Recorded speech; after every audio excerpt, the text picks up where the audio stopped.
आप संस्था के लोग, और क्या होना चाहिए, सरकार को बात माननी चाहिए, क्या चीजें हैं? देखिए, सबसे पहले तो ये सरेआम जिस तरह से सोनम वांगचुक जी और लद्दाख के जो पदयात्री थे उनको डिटेन किया गया है, इस संविधान के आर्टिकल 19 के द्वारा हम लोगों को जो अधिकार मिला है अपनी बात कहने का, अपनी बात रखने का, उसकी सरेआम उल्लंघना है।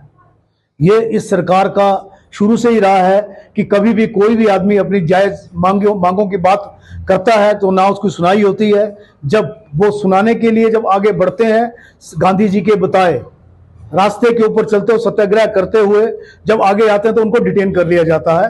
ये पहले पहलवानों के साथ हुआ, किसानों के साथ हुआ, ये कर्नाटका से जो लोग आए उनके साथ हुआ, साउथ उधर से जो लोग आए उनके साथ हुआ, और आज जो ये पदयात्री बिल्कुल शांतिपूर्ण ढंग से पदयात्रा करते हुए महात्मा गांधी जी की समाधि पे जाके कल राजघाट में उन लोगों को अपने श्रद्धा सुमन भी अर्पित करने थे। सरकार से वो बातें करनी थी, वो बातें उनसे डिस्कस करनी थी जो सरकार ने खुद मानी हुई थी इलेक्शन से पहले कि हम 6 शेड्यूल में लद्दाख को लाएंगे, हम क्लाइमेट चेंज के ऊपर बात करेंगे, और उसके साथ साथ दूसरी तीसरी उनकी डिमांड थी जिसके ऊपर उन्होंने माना था। वो सिर्फ और सिर्फ उसको याद करवाने जा रहे थे।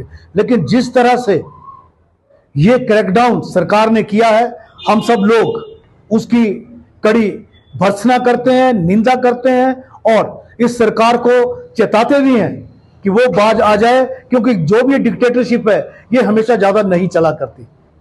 और बिल्कुल मेरे साथी राणा जी ने भी बात की, कुलदीप सिंह कपूर जी ने भी बात की कि अगर हिमालय है तो हम हैं। अगर उस हिमालय को बचाने के लिए 6 शेड्यूल की बात अगर हम कर रहे हैं तो उसमें बुरा क्या है? 6 शेड्यूल है क्या?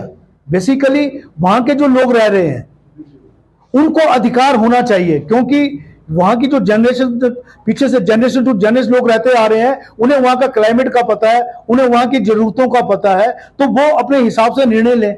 लेकिन 6 शेड्यूल में तो नहीं डाला जा रहा है, बल्कि लेह लद्दाख को भी बेचने की जो है एक मुहिम केंद्र सरकार के द्वारा, हमें तो यह लगता है इस तरह से वो एक मुहिम लेके आगे आई है। और लेह लद्दाख के जो लोग आज की डेट में हजारों लोग लद्दाख में सारी रात से बाहर बैठे हैं, इतनी ठंड में बाहर बैठे हैं, उन सब लोगों की भावनाओं को क्रश करने के लिए, उनकी जायज मांगों को क्रश करने के लिए ये सरकार का जो कार्य है ये अति निंदनीय है।